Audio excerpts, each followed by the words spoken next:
Carmesino, and I'll be talking about the blood diamond today.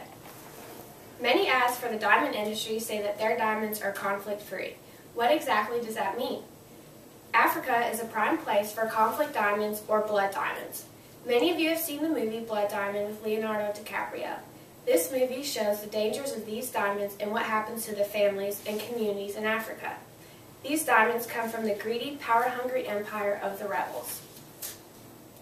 When you go to the jewelry store to buy diamonds for a girlfriend or boyfriend, are you thinking about where the diamonds come from? Most likely not, but maybe now you will. The blood diamond sparked my interest after I watched the movie. I never would have thought things could or would be so bad in another country looking for these diamonds. The Kimberley Process was an organization formed in May of 2000. This process was to help seize the amount of diamonds from Africa that were conflict diamonds from being distributed from across the world. To grasp this entire subject, we have to talk about the conflict diamond itself, the Kimberley Process, and controlled mining. People are greedy and power hungry. This is a great way to feed that by killing families, forcing labor on adults and children, and mining for diamonds. It destroys lives, but the rebels and African military don't care if they get millions of dollars, big guns, drugs, and power over a country. According to African correspondent Daniel Howden, 15% of all diamonds in the international trade were conflict diamonds back in the 1990s. Today, only a fraction of 1% of the diamonds sold are conflict-free. Today, the fields have been taken under control by government of Zimbabwe.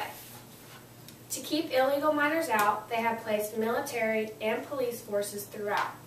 This sounds like a positive way to stop bad things from happening, but actually, hundreds of Zimbabweans have been tortured, raped, and killed because of this so-called controlled mining. Celia Duggar from the New York Times claims, Zimbabwe military and police have used extreme force using attack dogs, AK-47s, and 2 helicopters against illegal miners. If you ask me, there's a better way to enforce the law, especially when the government turns out to be hypocritical.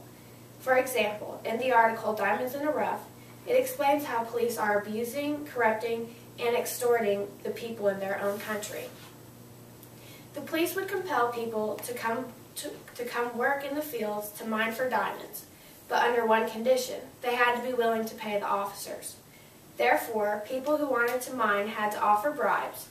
The bigger the bribe, the more time they were granted to mine. Sometimes the police would request not only a certain amount of money, but also services like prostitution. The local miners that promised to give most of the revenue, usually 90%, to the police would be escorted and protected. When illegal miners are seen, the officers will kill them. In summary, miners are forced to work for the police or they will be exterminated, trying to have all the profit for themselves. In all actuality, it is a citizen's choice to enter and mine the range fields. On the other hand, Zimbabwe is a poor country. If you lived on $3 a day and had a wife and 3 children, what would you do if there was a diamond field down the street? You would mine it. The military and police are not rebels trying to take over villages to steal children and brainwash them to their ways, but they do destroy families when the father is only trying to make money for support. They will kill the men and rape the women who are caught in the fields.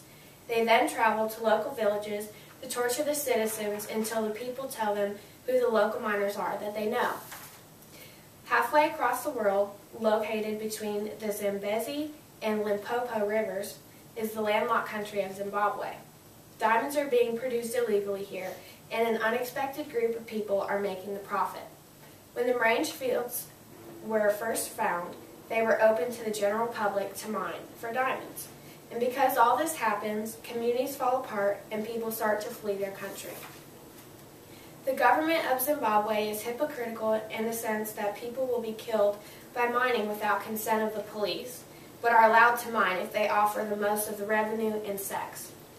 To make matters worse, the whole reason the military and police were sent there was to stop the mining of every single diamond in the range fields. They may not be blood diamonds, so to speak, but they sure cause a lot of strife and conflict.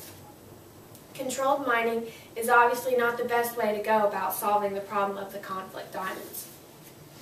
Allow me to introduce you to the Kimberley process. This organization was formed in May of 2000 because the mining and trading of diamonds in Africa was getting out of hand.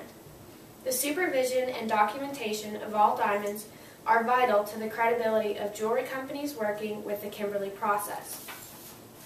In the article, The Return of the Blood Diamond, Daniel Howden states that 99.98% of all diamonds are regulated by the Kimberley process. Look at it this way. A whopping $8.5 billion a year is made exclusively in the diamond business, according to Celia Duggar from the New York Times. Only 0.02% of that $8.5 billion is made by illegal trading, but that is still $1.7 million worth of trouble. The Kimberley process plays a huge role in the solutions to the conflict. According to Human Rights Watch, conflict diamonds are defined as rough diamonds used by rebel movements or their allies to finance conflicts aimed at undermining legitimate governments. As a result, the situation in Zimbabwe does not fall under this definition. The Kimberley process has yet to take action.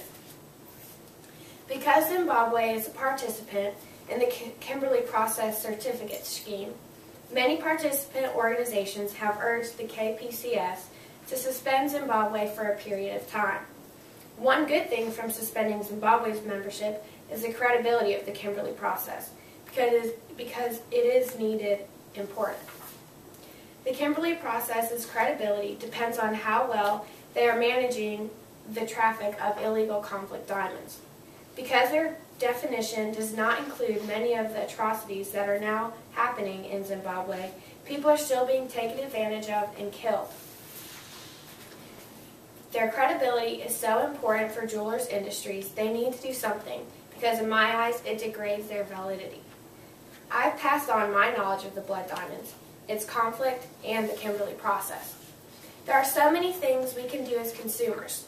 With the rapid rate at which people are getting married these days, combined with the tradition of a diamond ring, it's logical to say that boycotting all the diamonds in the market is virtually impossible.